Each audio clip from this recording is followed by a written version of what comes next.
Welcome to Founders Unplugged, hosted by Greg McCallum. Long-form, honest conversations with founders and entrepreneurs from around the world. This is part 2 of this episode. Be sure to check out part 1 if you haven't already. Link in the description. This episode is brought to you by Founder Catalyst. If you're raising funds and you need to get yourself SCIS and EIS Advanced Assurance and you need some help with that, then stick around to find out how you can get 5% off of Founder Catalyst's services. Okay, and we're back for part 2. I'm here with Hector Hughes of Unplugged. If you haven't checked out part 1, go and check that out. Bit of context is given there. Talking about lots of interesting topics. Also, you can go way back and check out, I think it was in season 1 where Hector originally came on the show when we first met and talked. But you don't have to do that. You can just listen to this if you want to. I'm not your dad, so don't listen to me if you don't want to. So what were we talking about? We're talking about lots of stuff. But, well, actually, before, we'll probably go back to it, knowing us. But, and I really do appreciate you sharing that stuff about what you were talking about there, specifically to do with kind of your journey in the last year and the sort of ups and downs of that. But, like, in terms of moving forward, then, you were saying you've got a decent amount of ambition, I would say. For what were the numbers again? You said going to 60 odd. Yeah, we'll double the number of cabins this year. Double them, okay. To 60 odd. And then... So what are the practicalities of that? Because you're saying one of the bottlenecks before was, and I remember you mentioning this way back when as well, when we first spoke, that one of the biggest bottlenecks was the sort of production side of it, right? Getting the actual cabins put together. I assume that's what you mean, right? Getting them put together, sourced, put together, and then also probably the location is another sort of thing as well. So has that, when you say that's kind of been sort of streamlined or resolved somewhat, what do you mean sort of specifically? Yeah, I mean, there's lots of moving parts. It's anything from the location to the financing to the production. To actually get it up and running from a marketing point of view. And we've just got much better at it, frankly. Last year, I think we have a much better land backlog, which makes a huge difference because sites can be delayed for all sorts of ridiculous reasons. I think last year we were just very beholden to that. Having too many sites rather than not enough sites has made a huge difference. Then financing real ball ache to get. We said recently closed the financing for all the cabins this year, so that's been a big weight off. And so it's just like the very simple business from the outside in, but actually you've got to solve problems in multiple different domains. So you've got the whole land and planning thing, the whole production, manufacturing. You've got in the brand. You've got the operations of the hospitality business. So there's just lots of things that we've had to figure out over the years, same with every business, obviously.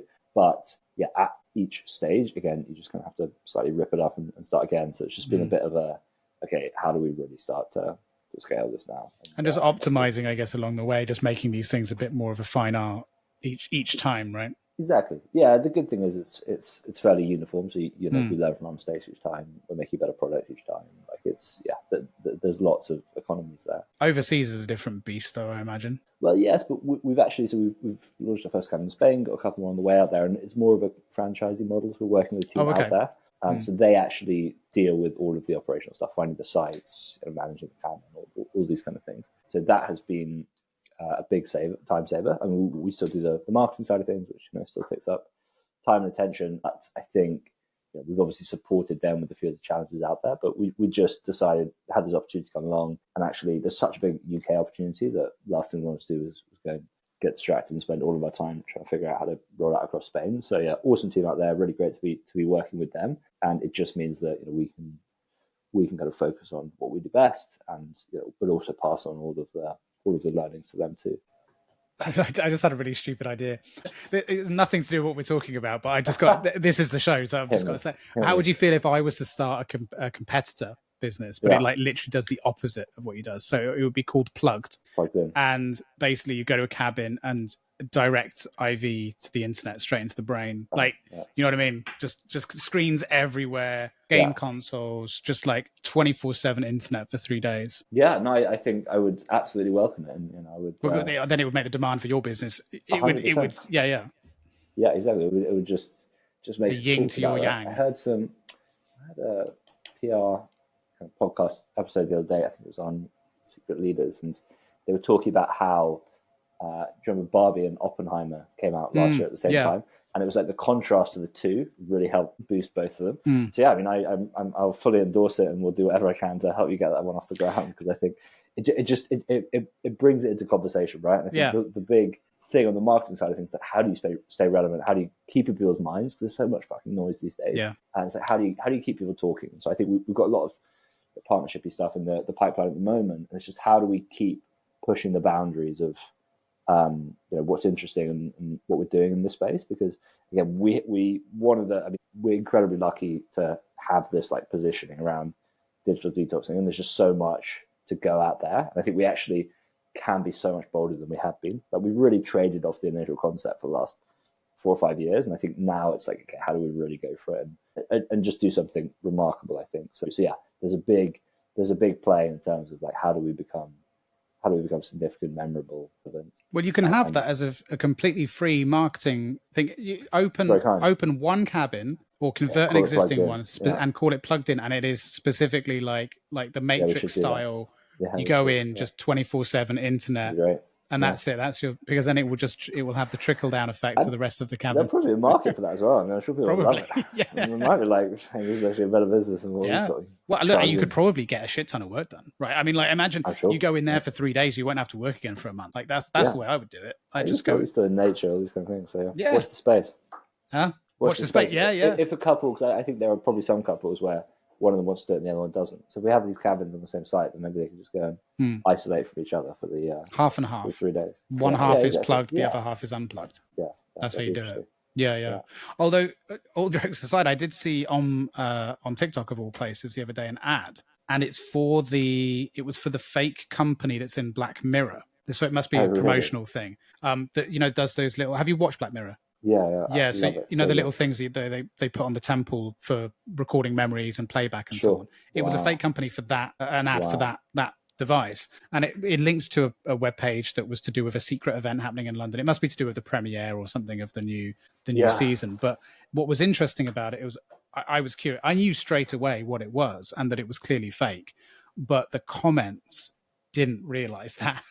And it's kind of nuts how that, like, that, not only was some sort of like, this is crazy, what is this is sick, to like, oh, I'd love, where can we get this looks amazing. And it just goes to show, like, there's a huge division on even these very intrusive science fiction-y type devices. These are coming I can't remember what the company's called, but there are these pendants you can have now, which are effectively necklaces. That start to record your conversation. There's obviously cameras and glasses, all these kind of things. And I think, the rate that everything's improving on the AI side of things is like, what now becomes possible once you're capturing that data it's just ridiculous. So like, I mean, that is all going to happen very quickly. How much has AI changed your perception on your business? Because that obviously, I mean, it was around, but it would have really taken off sort of year 2 or so of your journey in this business. So has that sort of shaped things quite significant, and does it continue to kind of shape your perception of things? Yeah, it's really interesting. I mean, to be honest, I think it's great. It's great timing for us. Not only from a customer point of view, but also from a business point of view. Like, we're at a size where we're small enough. We haven't hired hundreds of people. That whose jobs now become redundant. Like, we have a small team that we can just get on board with all of these tools, because fundamentally it does change everything. Like, I generally more on the side of like not trying to FOMO into everything, especially with all these things. Everything's changing so quickly, right? So like, we could spend like months trying to get in new AI models to do our customer support or whatever it is, but like, actually it might be in a year's time we install a tool that just has that built in already. And so I think it's important to understand where the puck is going, but not FOMO into like, we need to change everything now. So I think this is definitely the next major platform shift, probably as big as the internet, and I think it probably is underrated or underappreciated. Just how just how transformative it will be. But I don't think that means you have to go into it today. And I actually think people probably over-index on, oh my god, we need to be doing everything AI to do AI, rather than they're like focused on, let's do the things that matter and continue to matter, like providing great customer support, creating a great product, like whatever it is, and keeping an eye on like, is there an AI tool that can help us do this better? But I think where we are as a business, it really helps. And then in terms of the problem we're trying to solve, I mean, the great thing is that because we have this real world component, I think everything is getting more and more online. And so I think what we're really trading off is that as I said earlier, the rarer it becomes to spend time offline, the more valuable it is as well. And so like fundamentally, that's what we're selling. Like, we're an experience company. We're selling time offline. And obviously AI doesn't touch that. So I think there's lots of startups right now that are worried that their SaaS business is just going to be eaten by AI. There's a lot of AI companies that are just a ChatGPT feature waiting to happen. That whole market is just absolutely crazy. And I think for businesses like us that are solving a very different problem than actually all of this happening now, like it just makes it much cheaper, easier, better to be running a business. So yeah, very bullish on where it's all going, but I'm also not dropping everything, telling everyone to stop what they're doing and installing every AI tool they can in the next week. Yeah, don't jump on the bandwagon just for the sake of it. But there's, I suppose, what I find quite interesting from the angle of the idea of a digital detox as well is, we look at that now with the benefit of hindsight of the last 20 years or so, and go, right, okay, that makes sense to the need for all the reasons we mentioned in part one, and we know, right? I wonder if there's going to be like a second wave of this that hits in very different forms, ones that maybe we can't even yet to imagine, of the upcoming generations that have spent more of, if not all of their lives in the presence of AI. And, as we can't even imagine what that's going to look like sort of moving forward to some degree, then by definition, we can't necessarily even begin to unpack kind of the need for an AI detox. Do you know what I mean? Like, as an example, someone I had on the show recently was explaining to me how in his community, the dev community, there would be quite a lot of exchange of people helping each other, technical people, sort of coder, developers, coders, and everything like that, online, right? Helping solve each other's problems. So people would post like, "Hey, help me with this. Can anyone figure out what's going wrong with my code?" And people would help, or they'd, there's like this whole open source kind of world.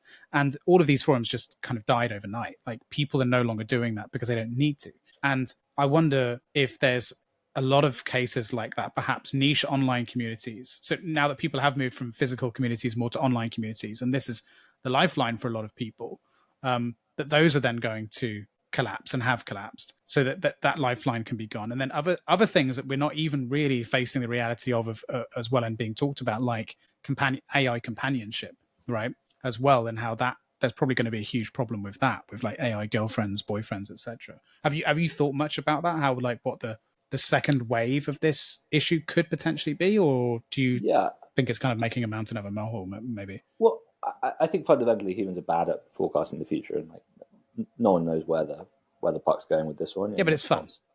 100%, it's fun. But I think there's, I'm would definitely love engaging in debates about where it's all going. Sure. With my founder hat on, of like, how does it impact how I'm going to run the business? I think I'm very skeptical of my ability to forecast that. There's something called the Lindy effect, which is it's something like, however long something has been around for, it's going to be around for roughly the same again in the future. Things that are very new are much more likely to disappear again. And I think for us particularly, going and spending time offline in nature, cabin or something similar, people have been doing that for well, I mean, that's the antidote to the problem, regardless of what the problem is. If the problem is tech, then that's always going to be a fairly consistent antidote to that, right? Yeah, exactly. But then, look, in terms of where it's going, I think I think month to month, my view on it like massively changes. Like, 3 months ago, I wasn't really thinking about AI agents, but the rate that has gone now, it just seems that basically we're all going to have an army of AI agents, or maybe just one very effective one, just doing most of the work for us, which is crazy. So that massively changes how we spend our time. I think there's an interesting. I was at some event the other day, and someone was talking about how this will mean that suddenly we only have to work 10 or 15 hours a week, and we can have all this leisure time. And I think what's interesting is we've been saying that for hundreds of years. Like, there was exactly the same narrative around the Industrial Revolution when machines came along. And so with machines doing all of this work, humans don't really need to work anymore. And like, it's no different to that. So I think there's a big fallacy generally in us that this time it's different. And I think it really is, right? Like, there are different components, but I think we have this feeling that like, but AI is like, fundamentally different because it's this extra intelligence and all of these kind of things. But it's not really. It's just the latest. No, it's the same as all technological innovations. It means that human beings can save the time doing monotonous, repetitive tasks. Now they can be slightly more complex, repetitive, monotonous tasks, but it can, and then that frees us up to do the the more complicated, non-monotonous, non-repetitive tasks. I mean, Yeah. we're always going to fill that time with something else. But Hi, a friendly reminder to share this episode with your network, like, and subscribe. And if you are feeling really supportive, please consider reviewing the show on the podcast platform of your choice. It all really helps support what we do. Thank you. Now back to the show. That's what it means by productivity and time saving. It doesn't suddenly mean, we're going to all just be living, sitting on a beach doing nothing while, technology makes the money for us. That would be nice, 100%. But of course not. But I think it's really hard to extrapolate into what exactly that looks like. So, there are many times through history when we've seen these big technological advances, which fundamentally have been the same. Like Socrates was very famously outspoken about writing, and Plato basically wrote down everything he said, but he thought that the written word would be an absolute disaster for humanity, because to him, oral culture was where we had all of our virtue, all of our wisdom. So actually, by getting rid of that, then we become a lesser version of ourselves. And to some extent, he was probably right. I'm sure it massively shaped us as individuals. But there's so much that has been possible off the back of writing the written word. Especially once you had kind of widespread publishing and what that has caused. So I think it's we just have no idea like what this is actually like, even what form the technology is going to have, let alone the implications on society and our lives. There are some things that just seem like the rate at everything's moving, at just how quickly these AI tools can like build the kind of world around what they need to do. So it used to be you really have to tell it you need to do this, but they're starting to do a lot more of the thinking in a certain process, and I can't see that stopping, right? So it's going to get to a stage where it's so much of the thinking, and you can give it much less of a prompt, and it will just go away and really come up with all the nuance and everything itself. And the crazy thing is that there's no limit to how many AI agents are going to be out there doing all sorts of random things, really. So it will, it's going to dramatically change just that kind of online world that we have. And I have absolutely no idea how. But have you got any hot takes on where we're heading? I mean, I do, but none that are particularly interesting. and probably ones that I've mentioned on this show many times before. Right. I suppose one area that I haven't really explored very much is kind of the area where you live, right? Which is this idea of the, like we spoke about in sort of part one, the detrimental effects essentially that being plugged in all the time can have on us. And I'm really curious and slightly terrified, being a father of two kids, both quite young, kind of what their version of that is going to look like with AI. Is it going to be significantly different? Is it going to be broadly the same? That's the thing that I guess I'm trying to kind of hypothesize a little bit is, what is it about that? Could it be better as well? That's the other thing. Actually, could it be better? Could AI actually facilitate a human being's relationship with technology and being online and actually make that relationship far healthier? That's something else that I also find extremely interesting. I am slowly introducing the concept of AI with my son. So I think I mentioned this to you first time before, but I think, since we last spoke, I bought my son a PC. He's 10 years old. He loves using incredibly complicated pieces of software that even I don't understand. He's using Unreal Engine. He's building games. He's doing courses and stuff. Very good for him to learn how to do that, solve problems, for things to not work and for him to work through his frustrations and all of this kind of stuff. And also following instructions, so YouTube tutorials, etc. But he encountered a problem yesterday and he couldn't figure it out and he couldn't solve it. And I have no idea. He's been doing this course for how many other hours. I don't know what he's doing. So I was like, let's ask ChatGPT. So I whip out my phone, take a photo of his code, and I'm like, there you go. I hand the phone to him. And I'm like, she'll tell you. Basically, read the instructions, listen, continue to ask it. There's something that I really enjoyed in seeing the newer generation have that, right? And I wonder how that can potentially act as a bridge between these two things. Do you know what I mean? I'm not sure if I'm articulating it very well, but I've actually had two different people this week. One who describes himself on the autistic spectrum, and someone else in a work context, who both use ChatGPT to improve their communication with other humans. So right. before they send an email or something, they'll say something along the lines of, could you make this less harsh or more supportive or whatever it is. I think that's a really interesting thing. Well, and a lot of people are doing that, whether, even something 100%. Like Grammarly and all these email plugins and, or using it for copy and stuff. That is essentially what we're all doing more and more now. Yeah, it's really interesting because then it's like, what does that mean? I think there's an interesting point in like, as we start to outsource more and more of our thinking to ChatGPT or these large language models, that's no longer happening in our brains. And I think the human brain works in a wonderful, just very kind of complicated way where we have all of these connections being made in the background. And the more of the thinking, it's like writing, right? Like writing is incredible for thinking. That it's so hard to actually like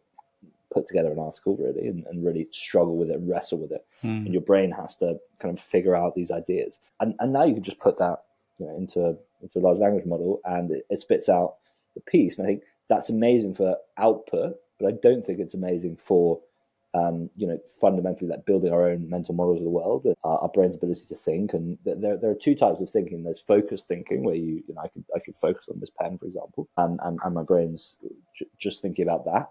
There's also diffuse thinking, which is when you're going for a walk or in the shower and your brain just kind of makes all these surprising connections. And it does that with the ingredients that you've got in there and the experiences you've had and what kind of mental exercises you put it through, so to speak. And I think the more that, it's kind of what Socrates was saying, his whole thing is that by holding everything you needed to say in your head, then that's where you construct your logic, you construct your reasoning, you construct your virtue. And I think by writing that down, less of that is going on your head. And again, by actually outsourcing, now we're just outsourcing more and more of the thinking to an LLM.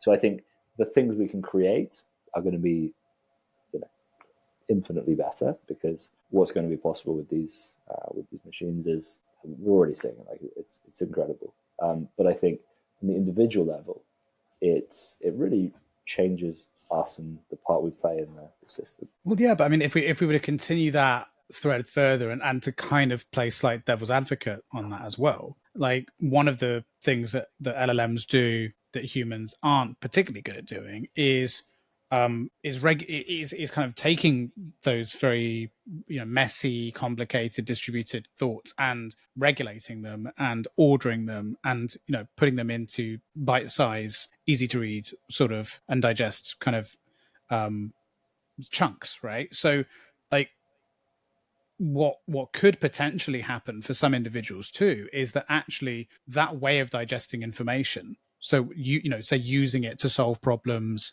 for research, things like that, to help with studying or whatever it might be, might actually sort of, in some ways, the input would be to actually sort of almost train a person to try and rationalize, problem solve, and so on in a similar way, compared to the alternative right now, which is, okay, go through a textbook, try and find it in a textbook, try and Google it online, find the right article, go to a forum, ask, like where. And also learning from other people, which again can be inherently messy and contradictory and maybe peppered with lots of misinformation, things like that.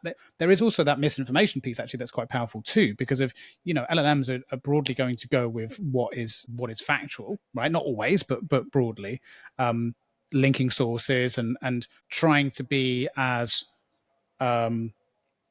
as reasonable and as factual as possible. That's a really important part of the policies that underpin these things. So that also might be a good thing too. Again, from the perspective of maybe what we can gain from interacting with them. I'm just trying to look at the positives, but I think there's quite a few there too. Because but again, I completely agree with you, and I think there are taking more of a scientific approach is kind of what I'm getting at, I guess. I think it's to discourse, to conversation, to debate. 100%. I think it's amazing as a coach, a teacher, therapist, like all of these kind of things. So I think you're 100% right. But again, it's similar to when writing came along, which is, you did just end up with humans, I think, who just can't reason by themselves to the same level, but they did have this tool, which was the written word. And so I think it's almost a kind of standing on the shoulder of giants, right? Where the depth of human knowledge that could then be passed on, like, just meant that we could go so much deeper on certain topics. And so it's just pros and cons, right? And I think it's the same here. I think there's a better argument for that with just the written word than there is for LLMs, because with LLMs it shows the workings out. It kind of has to, right? Whereas with a book, you can pick up a book by an author and they can be entirely biased and have a very specific agenda in mind, and you can be entirely brainwashed by that, and it not having to cite its sources. You know what I mean? And that happens all the time. And it happens with online content creators and everything like that. They just take you down their journey for their line of thinking. But I guess what I'm kind of getting at with LLMs is that they can't really do that, or at least they shouldn't do that. They should show, an answer to a question is, well, it could be this, it could be that, it could be this. I have to give you all of the information, and then you have to make up your own mind. And I think that's a really good sort of framework to give to people. Yeah, but I also think stay open-minded, 100%. But I also think we are early in this journey, and it's exactly what you said there, which is at the moment it might be like, here's all the information, make up your own mind. Yeah. But it's not a big jump to like, I'm gonna make up your mind for you. So, of course not. So I just think we start to, the more we trust these things, again, it's a very new habit now doing yes. this. But the more it's like, look, I really trust you now. You've got so much context about my life. Just tell me what I need to have for breakfast, right? Right. I need to be looking good for my Ibiza trip in 3 months. Like, what do I eat tomorrow? Rather than at the moment, it might be like, what are all the macros? Here are all the nuances that you need to think about and the sources and all these kind of things. As soon as like, okay, look, I trust you now. Just give me the meal plan, right? And again, fine. And again, so I think the output is you end up with the good meal plan. You end up getting in good shape. Maybe a bad example, but I think just because we're seeing all of that thinking now, like as these things get more and more advanced, and our usage of them gets more and more powerful, I just think that more of our thinking is going to be outsourced. Yeah, my co-founder is an ex-teacher. He's an ex-geography teacher, and then went on to do educational consulting for some big companies like Pearson and things like that. And he's very, very, but he's old school. He's in his 70s, and he's very bullish on AI in education. Very, very bullish. Yeah, 100%. And one of his main reasons, we were talking about this over dinner recently, is he was explaining that one of the biggest issues that has been prevalent in education since World War I, really, is that everyone is expected to learn in exactly the same way and learn exactly the same thing. And of course, everyone is an individual. Everyone learns differently. Everyone absorbs information differently, etc. And AI has the potential to adapt for every individual, right? Even for whether it's for reasons of neurodiversity or age or whatever. Like, it's just everyone's different. So, like, he envisages a future where every kid in the classroom has their own sort of AI teacher, essentially, that it's not there to just teach them, but like to sort of accompany them throughout their learning journey. So they're still going to have teachers, they're still going to have classmates, everything's the same, but they have someone that they can, a private tutor, essentially, that they can poke and prod and say, look, I didn't quite understand that. Can you re-explain it to me in a different way? And because they know how they learn, they can speak that language and give them the aids they need to stay at the same level as everyone else. Like that to me is hugely, hugely exciting. And I think he's absolutely right. And in that. And so that if you imagine because school is a long time, if you imagine a kid going to school, being introduced to that as their first entry point really into what AI is in the real world, and then having that all the way through until adulthood, basically college, university, and then there's probably going to be an equivalent of it for day-to-day life. Like, that's going to have an impact. 100%. I think that's completely right. That what is possible now, and it is just amazing. It's amazing for teaching because it can just story tell. It can break it down to whatever. It can meet people at whatever level they're at. It can take in all the nuances that need to be taken into. Now it can, with everything happening with image generation and video generation, like you could create a kind of full blown film for people to watch rather than actually going through a textbook. 100%. I think that there are so many more things that we're going to be able to do off the back of this. But I think with my slightly skeptical hat on, again, I think it's incredible technology that's going to completely change humanity. Like, everything's a trade-off. And it's similar, again, I'll keep harking back to the kind of written word, that whatever technology has come along, there have been amazing things that it's made possible, but there have been muscles that we no longer use. It's at the expense of something else. It always is, yeah. Like Google Maps, for example. Amazing for getting around. It means that we're not as good at, kind of geolocating. It's true. I have no idea where I live. Exactly. And I think all I'm saying is like that will be happening with AI as well. Yeah. Like there will be things that is now happening far, far better than it would from us. Like, Google Maps can get you around far better than most people can with a map, even back many years ago. And so it's like, raising investment is painful enough without getting bogged down in legal costs. That's why I'm using Founder Catalyst, today's sponsor for Peer, my startup's pre-seed raise. We've been lucky enough to have Sam, the CEO of Founder Catalyst, on the show before. Go and check out that episode. Their funding round service offers the most cost-effective way to produce funding round legals in the UK. It's just £1,495 excluding VAT, with no monthly fees or hidden extras, no matter how much you're raising. One Founder Catalyst customer recently raised 2.7 million and saved around £10,000 compared to the next option. If you're looking for SEIS, EIS Advanced Assurance, they've got a 100% success rate over the last 3 years. Founder Catalyst is built by founders for founders, and from my own experience, I can't recommend them enough. You can scan the QR code on the screen around here somewhere or around there somewhere, I don't know, or use the link in the description for 5% off. Thank you to Founder Catalyst for sponsoring this episode. Now back to it. These technologies are giving us so many more superpowers, and I 100% agree with what you're saying about skill acquisition, all these kind of things. But yeah, there's a certain class of just things that happen in the brain.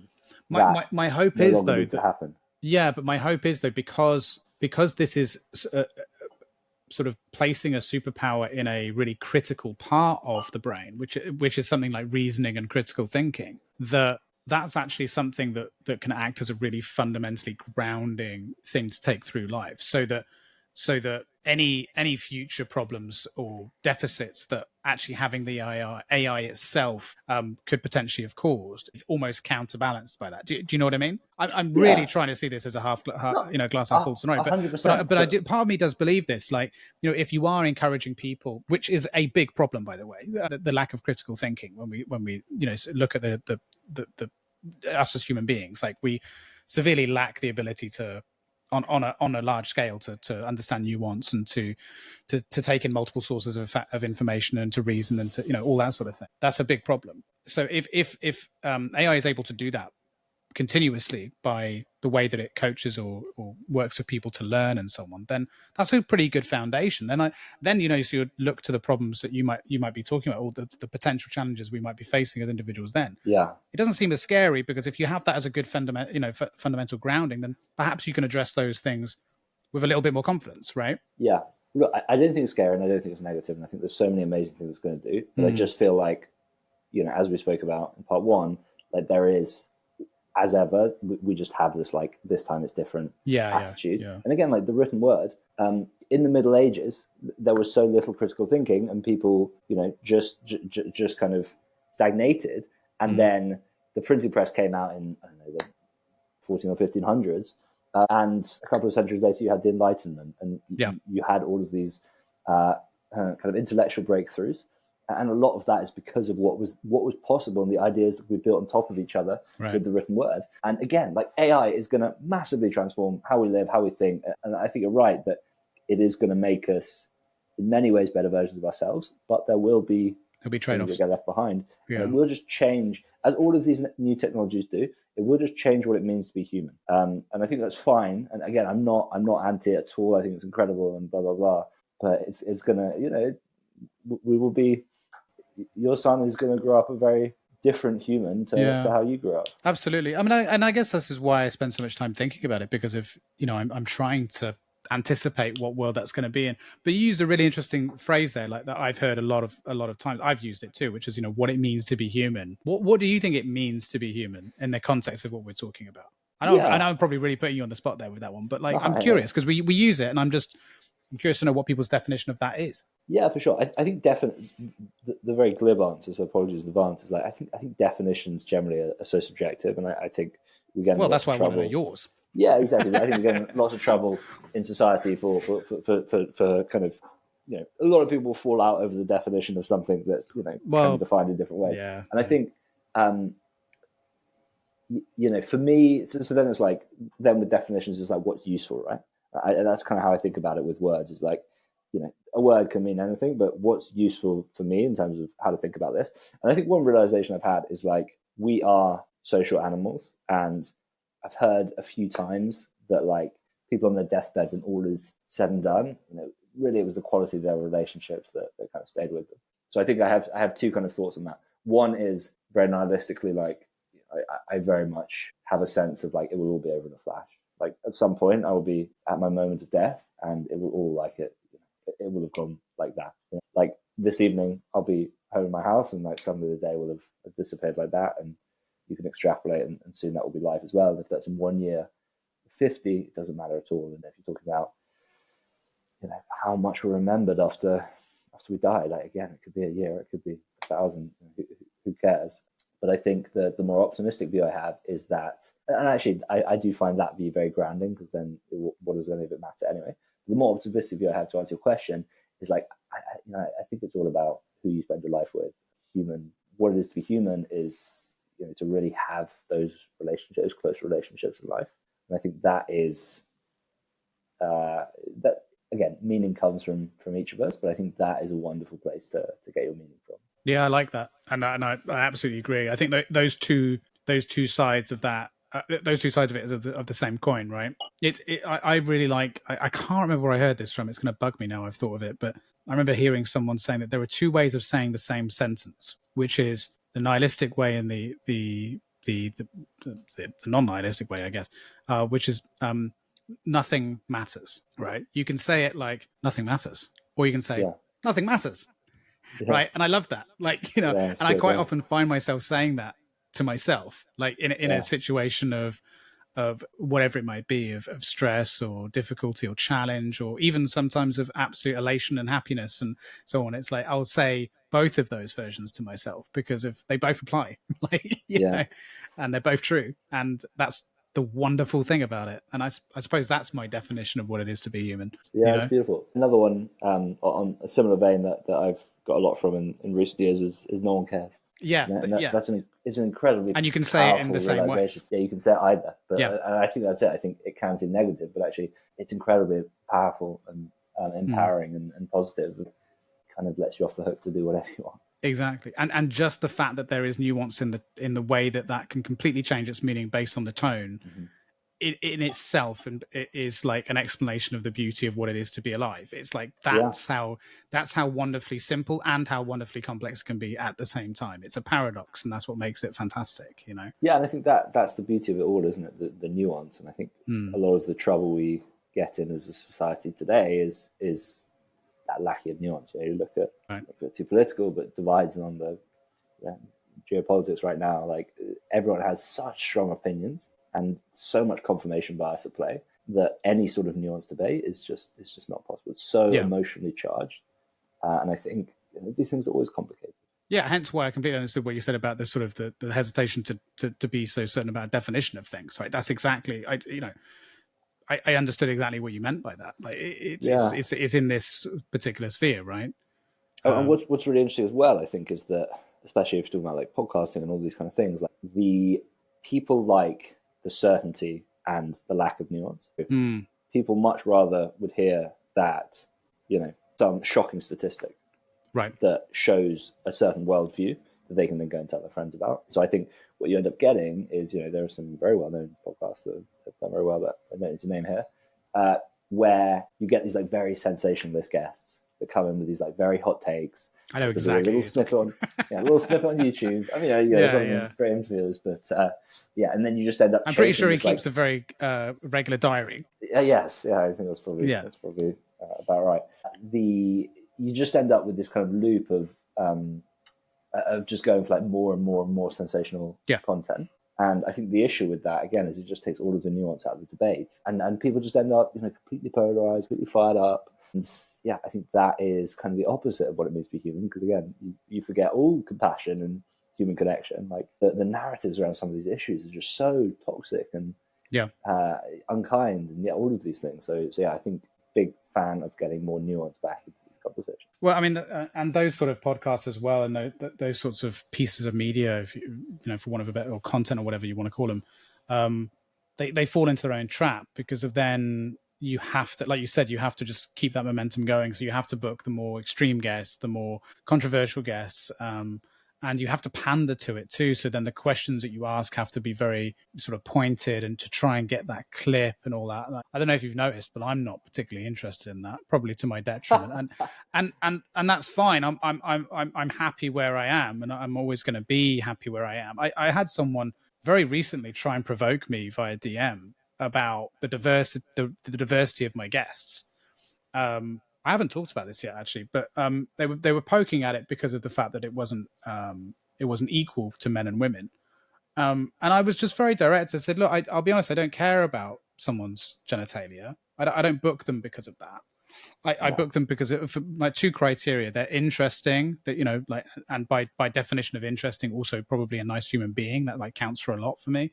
And they can hold a conversation. That's my only two criteria. But they were trying to poke at that, and that made me sort of reflect back on any conversation I've had with any female founder on the show. Not once did I or they, well, maybe more so I, ever really bring up the topic of them being a female founder. I probably quite have easily could have done that. Probably could have got quite a few, you know, clickbaity clips around the topic of that. And that probably would have done quite well on LinkedIn and YouTube and wherever else. But it's like, it's not authentic, and that's not nuanced. Like, that's why these episodes are 2 hours long, so we can get the nuance, not just going for the clips. You know what I mean? 100%. Yeah, that's the thing. I think you know, a message on a social media platform is just such a poor medium to hold any sort of discourse, and yet people just get so fired up over it. But that's why these sort of shows exist, and I'm not the only one. Like, there's plenty. So I mean, that gives me hope for humanity, right? That there are still plenty of people consuming this kind of content and making it. So, you know, it's not as problematic. It's a problem, but it's not as problematic. It's not, you know, maybe as scary as we think it is. We're all aware of it, and we're doing things to combat it, whether it's what we're consuming or what we're creating. I generally even TikToks are getting longer. Have you noticed? Yeah, really. I'm not on TikTok, but okay. Yeah. Well, that's a good thing. But they're getting longer now. Are they? Yeah, they're like 10 minutes long. So it just goes to show. Wow. Yeah, it just goes to show longer performing TikToks are doing better and better. It's going to be YouTube in a couple of years. So it all comes up and down. Like, it's a fad. People want context. They want to understand. You know. Yeah. There's always a bit of a counter culture. Like, when we do swing far in one direction, then there's a kind of pull back the other way. Exactly. Yeah. And I think podcast in general is a wonderful format. I mean, it's amazing that you can be a fly on the wall and between a conversation of just some of the most incredible people on the planet. Two idiots talk about absolute nonsense for 2 hours. Or listen to us crap. Yeah, look, I'm still completely like confused as to why people tune in to at least listen to me. I get it. Well, they want to tune in to listen to someone like you, but not me. I'm like, what the fuck? You're underselling yourself. But look, before I let you go, because we're running out of time, I did quickly want to pick your brains on the show we mentioned earlier, because not because it's trending and all that. Well, it's not really now. It's probably died down massively, especially since this is going to come out in a couple of months to when we're recording it. But it impacted me quite a lot for all the reasons that most people are talking about it. But I'm curious, from your particular sort of like vantage point in doing what you do and so on, like. Yeah, I mean, what was your opinion of it? You don't have kids, do you? I don't have kids. No. So okay, so that's interesting. So yeah, like, I'm just curious, what did you make of it?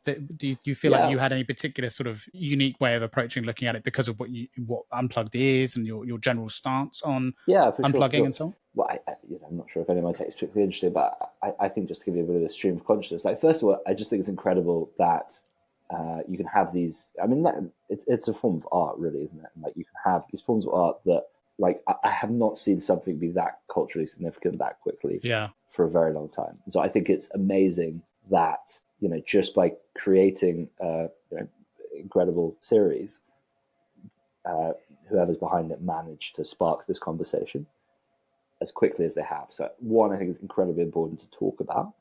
And then in terms of, you know, in terms of the kind of problem it shines a light on, again, like, I'm not a parent. I don't want to sit here philosophizing for a lot of people, to a lot of people who are much more in the trenches with this than I am. But I think, it comes back to the point around polarization. And I think the more we're kind of sucked into online worlds, the less you lose that humanity. Because I think there's a sense of, like, where, you know, to get to that kind of headspace. So, you know, for people who don't know, it's very much shines a light on the incel movement, which is where you basically get males, especially, who develop this real kind of hatred for women, effectively, and a real resentment. And I think it comes from, because you've also got to I think it's very easy to, especially when you have figures as provocative like Andrew Tate and all these kind of people who everyone loves to hate because he's obviously a really nasty guy in many ways. Provocateur.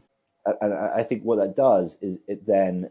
If you are enjoying this episode and want to support the show, please subscribe with notifications turned on, and let us know your thoughts and opinions in the comments below. This lets YouTube know we are doing something right. Back to the show.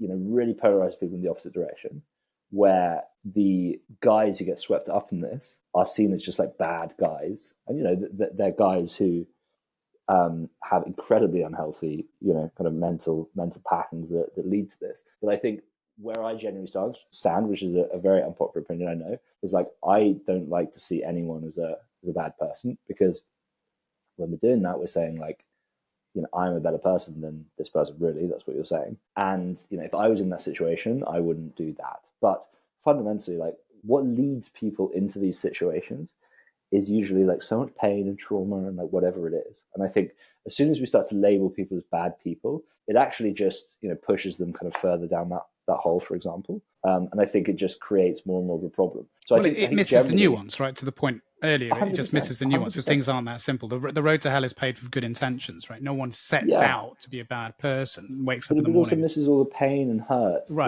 that's leading someone acting out like that. And, absolutely that does not defend what people then go on to do. Of course. Because people go on to behave appallingly and do terrible things. I think that is a huge problem in society.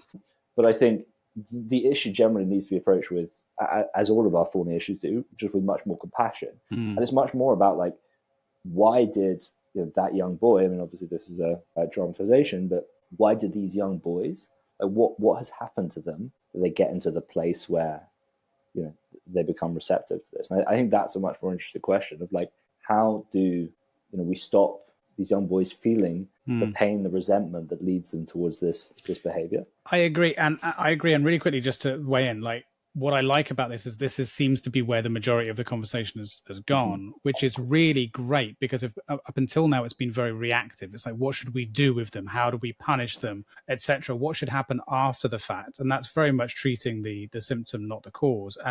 And so it's great to see the conversation going towards the root. It's how do we prevent it? Prevention over treatment, right? Which is the much better approach, the much more medical approach almost to it. And I agree. And I stand very firmly on the position, having given it many thought over many years, that for me it comes down fundamentally to us not raising children, young adults, people well enough to equipping them with the tools to navigate the digital world.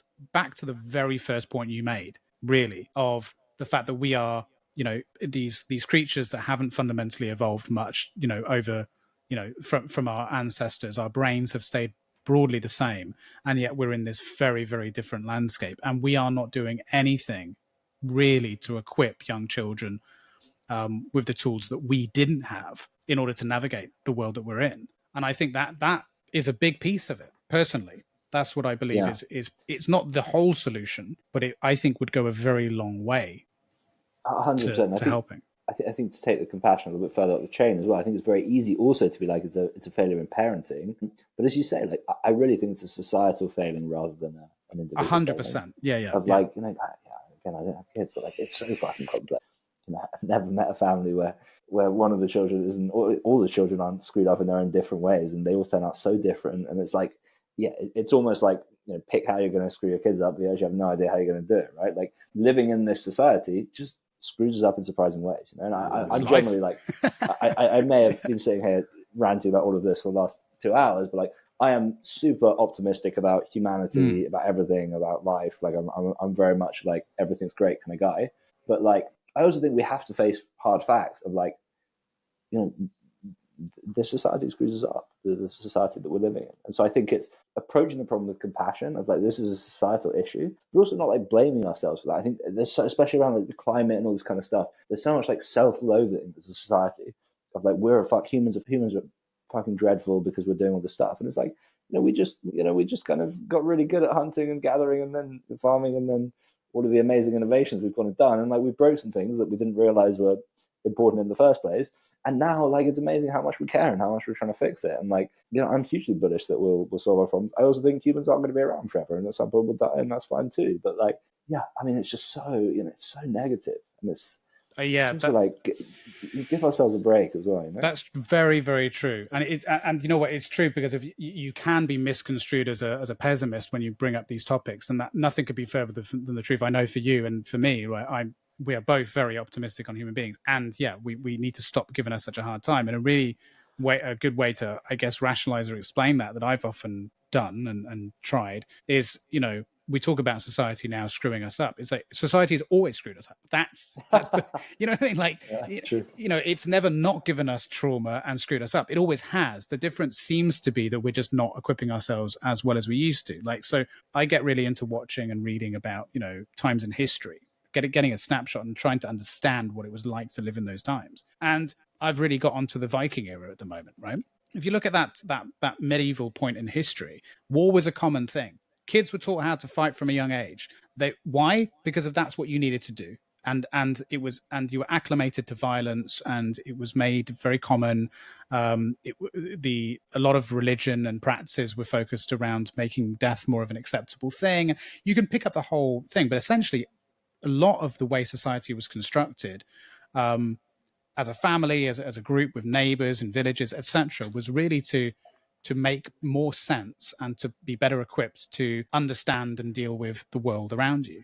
The issue we're having now is, I think, we're all so busy trying to make ends meet that as a society, because you're right, it's not just parents, as a society, we're forgetting to give our kids, our next generations, the tool to make sense of the world around us. We're just like, good luck, see you later, here's a phone, here's the internet, the thing where you can talk with anyone, find anything, see the most disgusting things in the world, and also the most amazing things in the world, like, and just go and have fun, and it's like, that's one thing that I think's changed more than anything, is we're not equipping. And not to mention the fact that we're more secular, so we're not even preparing them with spiritual stuff, whereas that was useful and all sorts. I think that's the thing that's brought 100%, yeah. I think religion plays a huge part in well-being and meaning. Are you religious?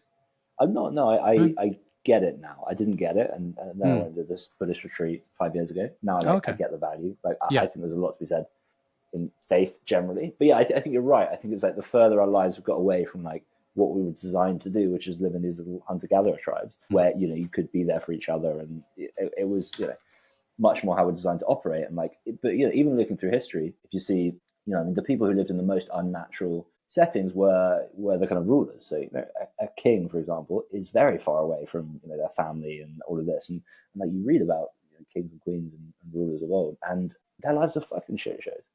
Very much like today. Like it's crazy. It's crazy how much suffering and pain and kind of issues they went through. So life was always worse when you go back. Like, that's the thing. For all of we might say about how society's got messed up and so on. Like that's my point. It's like you look at any point in history before. Life was always way worse than it is now. So I think that's a really interesting point, because it's like objectively yes, but then actually, like for example, there could be someone who's the son of a billionaire or daughter of a billionaire and has terrible mental health issues. Like, do they have a better life and they have access to the best possible healthcare and all these kind of things? Do they have a better life with someone who's grown up in a village in Kenya, incredibly poor, but with a very loving family? And I think that's a really interesting, I would rather be the second person. I'm saying this as a, kind of privileged white Englishman, so I don't have any right to say that. But I think there's a lot, there's a lot about like perception and lived experience and how we think that that life is better, but it could be worse in different ways, right? Yeah, but time is one of those things which is different. For like circumstance is one thing. If you're talking about circumstance from there to another in at the same point of time, or broadly the same point of time, but just two different circumstances, you can make that comparison. But I mean, you can make the comparison till the cows come home. The fact is you are who you are anyway. But like, yeah, you can make that comparison. But when we talk about time, that's different because of the broader, bigger societal global changes that have occurred, i.e. far less conflict, not even like neighborly conflict, hygiene, food, like these things that have completely reshaped the world. You go back 100 years, no one was living a better life than we are now. No one. But all of that's relevant. All of that's relative, right? So, like, for example, for someone 500 years ago to go a day without brushing their teeth, fine, or go a month without brushing their teeth. But someone now, it might be a hindrance to them. So there's something about But also people died all the time of random shit. Like, but like that's life because they didn't brush their teeth. But that's just what they expected, right? That was just life. So what I'm saying is, like, I don't think it meant that it was a worse life necessarily. Okay, well, I suppose that I'm using the wrong terminology. It's quality of life, but by measure of life expectancy, likelihood of illness and famine and war. Like, by those measures, if we use those specifically, then life is unquestionably got better over time. Yeah, but I think where I struggle with this argument, because it's a very I completely get it. It's a very pro-humanity argument. Not necessarily. I mean, but where I struggle with it is, I think that the reality is improving, but I think each of us, like, our perception of reality is our reality, right? Yeah. So we are all living like a perception of the world. So I think the lens that you look through the world massively impacts the experience of your life. Of course. Yeah, I think that doesn't get taken into consideration. Like, that nuance doesn't get taken into consideration. Yeah, but perception can also be wrong. Yeah, but is it wrong? I mean, if it's your perception of the world, like, it is your perception of the world.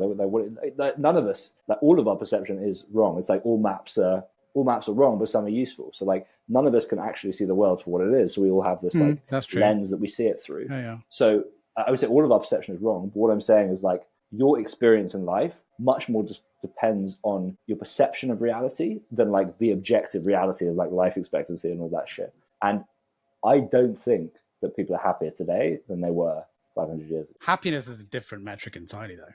That's what I mean. If we go by, like I said, just like, survivability, famine, access to food, but healthcare. Who's to say they matter? Who's to say they matter? Well, they do, because it means we're more likely to live longer. I mean, and not suffer physically. Why does living longer matter, and why does suffering or not suffering matter? Like, again, it comes back to happiness. I don't think happiness is a fundamental either. But what I'm saying is, there's different things. You can kind of pick your battle, but there's still metrics worth measuring. There are metrics worth measuring, but it doesn't mean that they're the kind of be all and end all and important ones. And I think just because metrics are improving doesn't mean that, like, the human experience is improving. Yeah, but I mean, you generally see a correlation between the two, generally speaking. But when you're saying that, you say you can measure the human experience. So the correlation between which two? So the correlation between things like overall life expectancy, access to medications, food, like all of the basic essentials, things like that. So quality of life stuff. You generally see a correlation between sort of things like measurable happiness and so we're talking about happiness, right? Sorry, you are talking about happiness. Yeah, in relation to those two things, yeah, you usually would expect to see a correlation between those two things. But that's not to say it's exact, because of like you just said, there are also studies that are being done in Western society where things are marginally good, and like you said, anxiety, depression, overall happiness is very, very low. Yeah, I think that's a relative happiness. So I think it's that kind of thing of, you're happier if you're richer than all your neighbors, rather than necessarily, where you are on kind of a more macro scale. And so I think we are happier if our situation is better relative to those around us. But I think if you look through time, again, like, people 500 years ago didn't know if they saw how we were living now, they'd be really fucking unhappy. But they didn't know that. And so my point is that, and again, you kind of brought up happiness. Like, I do think that there was probably less unhappiness then than there is now. Probably. But like you said, it depends how you're measuring it, right? Yeah, depends how you're measuring all of it in terms of what is good and what is bad, what is better, what is worse. It's all very subjective. Yeah. Yeah, you're right. But I mean, look, I guess the point I'm driving at is I'm just glad I don't wake up every day and have to worry about my neighboring village raiding and slaughtering me and my family. Or like a bomb coming from a jet, from a bomber plane, and all of the other crazy shit we've had to deal with over the years. Just waking up every day was a gamble. Like, it's still to a degree, but like a lot less so. There's a lot less threats. That's only because you and me have been through our peaceful and relatively war-free childhoods, right? Exactly. If we'd grown up in warring tribes, then you wouldn't fucking mind. It would be like, But that's kind of my point, though. It's like to your point about like appreciating humanity. Like, I think there's also another element of that which is missing today. We don't appreciate, and pile on humanity, moan about how, human beings are the worst, look at what we're doing. I don't subscribe to that. I think we're fantastic and we've done some amazing things.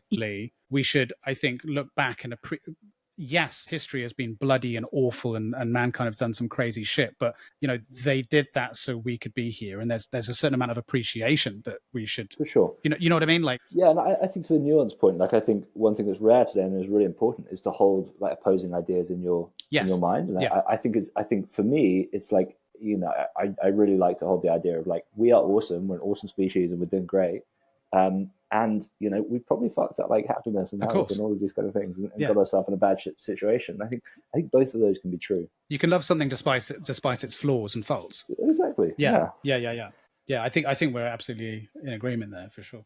But look, we've already gone over, and I don't want to take up any more of your time on a Friday, so you can go and unplug. Is that what is your plans for tonight? You got anything fun planned? I'm potentially going to go see a friend for drinking. I'm definitely going to go and unplug. All right, man. Well, listen, I'll let you go. But it's been awesome to see you again after all this time. We're going to have to make sure it's not as long next time, even if it's to catch up offline, and maybe even in real life. Oh, gosh. Can you imagine? Have you got a cabin down in the southeast yet, in East Sussex area? Yeah, we do. A few. I'll send you. I'll send you a few down there. Awesome. I'd love to check them out. Yeah, that'd be great. Cool. All right then. Great. Have a good one. Have a great weekend. Always a pleasure, man. Have loved watching the podcast grow over the last few years, and very excited for our next conversation in real life. But yeah, thank you so much for being here, and really enjoyed it. Good to know there's at least one committed viewer to the show. That's reassuring. All right, man. Take care. Speak to you soon. Take care, man. Bye. Thank you for listening and or watching. Please like and subscribe. Or if you are listening via podcasting service and want to show your support, consider rating or leaving a review. It really helps. See you next week.